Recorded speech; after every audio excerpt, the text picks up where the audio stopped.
Hey my lovely viewers, today we are gonna learn about the throttle free play adjustment in our bike. This is the closed marking which indicates throttle is fully closed.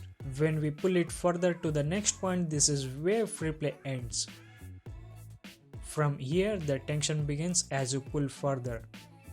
As you can see here, it has more than required free play which may cause delay in powering your engine. Next, I will decrease the free play adjusting the lock nuts which are situated just below the throttle.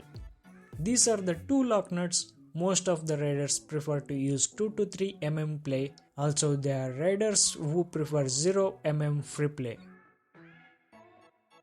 Take a 6 mm spanner and 10 mm spanner, then loosen the lock nuts, just like I am showing in this video. Some riders prefer to have 0 mm free play, but when you adjust to 0 mm free play, then you should also notice that throttle is closing fully and idling is happening between 1000 to 1200 rpm.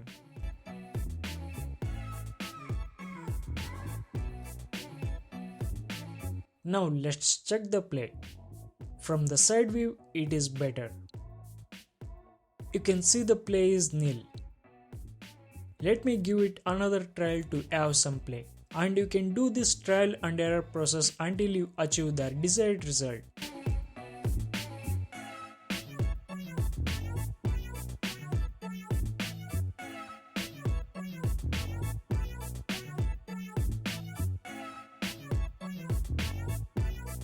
Then finally tighten the lock nuts. And this is set to best play for the throttle. It's your turn to check your bike's throttle free play and let me know if you have any questions in the comment section below. I will answer them. Do subscribe to my channel and hit the like button and share this video. For more bike maintenance related videos, do visit my playlist. Thanks for watching. Have a safe ride. See you in the next video.